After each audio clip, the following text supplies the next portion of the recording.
বাইরের শত্রু থেকে দেশকে রক্ষা করত। আর ওদের ষড়যন্ত্রে আমার বাবা এবং মা এবং বাকি সব অফিসার এটা শিকার, হত্যার শিকার। দোষ ছিল একটাই, সৎ ছিল।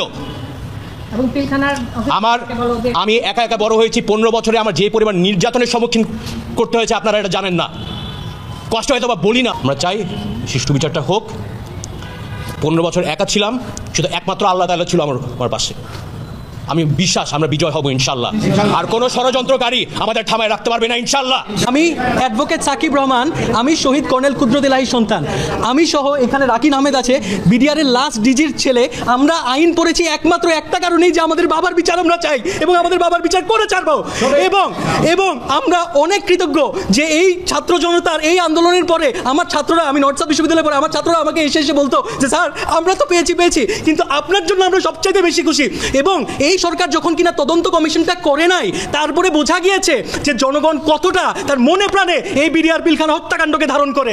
এই কারণে আমরা আজকে অভিযোগ দায় করছি এবং আমরা আশাবাদী যে আমরা এর সঠিক বিচার পাবো, এর থেকে বেশি। আমি রাকিন আহমেদ ভূঁইয়া, আমি শহীদ জেনারেল শাকিল আহমেদের ছেলে, শহীদ নাজনীন আহমেদের ছেলে। পিলখানা হত্যাকাণ্ড যে পরিমাণ ষড়যন্ত্র হয়েছে, 57 দেশপ্রেমিক সেনাবাহিনী অফিসার হত্যা করার জন্য, শুধু বাংলাদেশ সেনাবাহিনী ধ্বংস করার জন্য না, বাংলাদেশ রাইফেল ধ্বংস করার জন্য না, বাংলাদেশের সার্বভৌমত্ব ধ্বংস করার জন্য।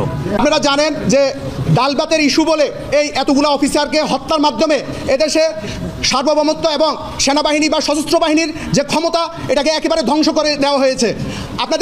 আমরা বিগত সময়ে অনেকবার বলেছি যে চাইল্ড ডালের কমিশনের 4-5 হাজার টাকার জন্য একজন অফিসারকে এভাবে নির্মমভাবে হত্যা করা যায় কিনা, পুড়ে ফেলা যায় কিনা। আর আমরা আজকে অভিযোগ করেছি যে যারা প্রকৃত কুশীলব, যারা তাদের নামটা যেন উঠে আসে। এই হত্যাকাণ্ডের যারা সরাসরি বা পরোক্ষভাবে যারা জড়িত ছিল তাদের নামটা উঠে আসে এবং প্রকৃত অপরাধীদেরকে আইনের আওতায় এনে এই জাতিকে দেখানো যে এটা ডালবাতের কোনো আন্দোলন ছিল না, এটা একটা পরিকল্পিত হত্যাকাণ্ড। আর আমি মিডিয়ার মাধ্যমে আরেকটা কথা বলবো, আমাদেরকে এখনও দেশবাসী জিজ্ঞাসা করে যে ভাই বেগম জিয়ার বাড়ি কি তোমাদেরকে দেওয়া হয়েছে? এই মিডিয়ার সামনে আমি বলবো আমাদেরকে বেগম জিয়ার ওইখানকার কোনো জায়গা আমাদেরকে দেওয়া হয় নাই। এটা মিথ্যাচার ছিল। এটা একটা বড় রাজনৈতিক দলের সাথে আমাদের একটা বিরোধ তৈরি করার জন্য এই জিনিসটা করা হয়েছে উদ্দেশ্যমূলকভাবে। আমি আবারও বলতে চাই যে আমাদের কোনো শহীদ পরিবারকে বেগম জিয়ার কোনো বাড়িতে কোনো ফ্ল্যাট কোনো কিছুই দেওয়া হয় না, আমাদেরকে ক্যান্টনমেন্টে থাকতে দেওয়া হয় নাই। 25-26 ফেব্রুয়ারির পিলখানা হত্যাকাণ্ডে আমার স্বামীর লাশ পাওয়া যায়নি। এরপর আমার স্বামীর হত্যাকাণ্ডের পরে আমাকে 4 বার ডিএনএ টেস্ট করানোর ব্যবস্থা করে দেওয়া হয় আমার সন্তানদের সাথে এবং আমার সন্তানের দাদার সাথে। করার পর থেকে এই পর্যন্ত তার 4 বার ডিএনএ টেস্ট হয়, কিন্তু আমাকে 10 মাস পরে একজনের লাশ দেওয়া হয়। সেই লাশটা 47 বছর বয়সী ছিল এবং 5 ফিট 5 ইঞ্চি হাইটের ছিল। যেখানে আমার হাজব্যান্ড 25 ফেব্রুয়ারি 2009 সালে তার বয়স ছিল 28 বছর 5 মাস 25 দিন এবং তার হাইট ছিল 5 ফিট 10 ইঞ্চি, 5 ফিট 11.5 ইঞ্চি। আমার সাথে কেন এই জিনিসটা করা হলো আমি আজও এটা জানি না। আমি জানি না আমার হাজব্যান্ডের লাশটা কোথায় গেল এবং কি করা হলো তার লাশের সাথে। আমাকে একটা মিথ্যা খবর দেওয়া হয়েছে আর আমি যতবারই এটার জন্য প্রতিক্রিয়া জানিয়েছি আমাকে বলা হয়েছে আমার হাজব্যান্ডকে দেশদ্রোহী করা হবে।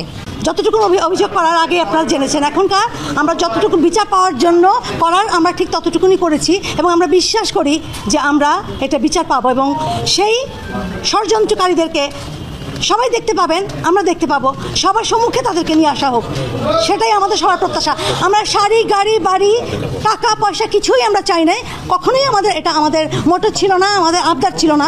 আমরা 2009 থেকে যাই চেয়েছি এখন পর্যন্ত আমরা তাই চাচ্ছি, এক্সট্রা আমরা কোনো কিছু চাইনি, আমাদের চাওয়ার প্রয়োজন নেই। আমরা এইটুকুনি চাই সুষ্ঠু বিচার, এছাড়া আমরা কিছু চাই না। সেটাই আমাদেরকে এনে দেন, আমরা সেটা পেলেই আমরা শান্তি পাবো এবং যারা কবরে শুয়ে আছে তারাও শান্তি পাবে। আমাদের মিডিয়ার ভাইদেরকে বলবো প্লিজ আমরা যেটা বলেছি সেটাই যেন আমাদের খবরে ছাপেন আপনারা, আপনাদের প্রতি আমাদের অনেক আস্থা। এটা বিদ্রোহ হয় না, বিদ্রোহ এরকম হয় না। যারা প্ল্যান করে মেরে পোড়ানোর ব্যবস্থা করে, তারপরে বেয়নে দিয়ে খোঁচায় কিংবা ড্রেনে ফেলে এবং পরিবারদেরকে ঘর থেকে ধরে নিয়ে যে কোয়ার্টার গার্ডে নেয় এবং বাচ্চাদেরকে বুট দিয়ে লাথি দিতে দিতে নিয়ে যায়। আপনারা অনেক কিছুই জানেন না যে আমাদের সাথে কি হয়েছে। সুতরাং এটাকে পরিকল্পিত হত্যাকাণ্ডই বলবেন, হত্যাকাণ্ডই যেন হেডলাইন হয়, এটা আমার জোর দাবি এবং এই বিচারের যেন সত্যতা বের হয়ে আসে এবং জনসমক্ষে। আমরা আজও জানি না, আমাদের সন্তানরাও জানে না, যে কী কারণে ওনাদেরকে হত্যা করা হয়েছে। ওনাদের হত্যা করার জন্য একটা তো বিশেষ কোনো কারণ থাকতে হবে, ওনাদের কোনো অপরাধ তো থাকতে হবে। আর ওই সময় যে মিডিয়া, যেই আরেকটা বড় একটা বিষয়, যে মিডিয়ায় এই মুন্নি সাহা বলেন কিংবা অন্যান্য মিডিয়ায় যারা এটিএন ছিলেন, তারা যে অনুযোগটা দিয়েছেন সেটা আমি লিখিত জানতে চাই যে এটা সত্যি কি না। লাশে আগুন দেওয়া হয়েছে, বেয়নেট দিয়ে খুঁচিয়ে তাদের লাশকে ক্ষতবিক্ষত করা হয়েছে, তাদের এবং তাদের পরিবারকে আটক করে জিম্মি করা হয়েছে, লুটপাট চালানো হয়েছে, তাদের উপর আঘাত করা হয়েছে। এই সব কিছুই মানবতা বিরোধী অপরাধ হিসেবে গণ্য হয় এবং একই সাথে যেহেতু সে রাজনৈতিক উদ্দেশ্যকে চরিতার্থ করার জন্য এই হত্যাকাণ্ডটি সংগঠিত করেছিল, এটি গণহত্যা হিসেবেও পরিগণিত হবে। দিন ওই পরিস্থিতিতে তারা সম্পূর্ণ নিরস্ত্র ছিল, তারা একজন মানুষ হিসেবে সেখানে উপস্থিত ছিল, তারা কোনো অস্ত্রধারী সেনাবাহিনীর সেনা সদস্য হিসেবে ছিল না এবং তাদেরকে বেছে বেছে ডেকে ডেকে হত্যা করা হয়েছে। শুধু বুলেটে না, বুলেট, বেনেট এবং যত রকমভাবে অত্যাচার করে নিকৃষ্টভাবে তাদেরকে হত্যা করা যায় সেটা করা হয়েছিল।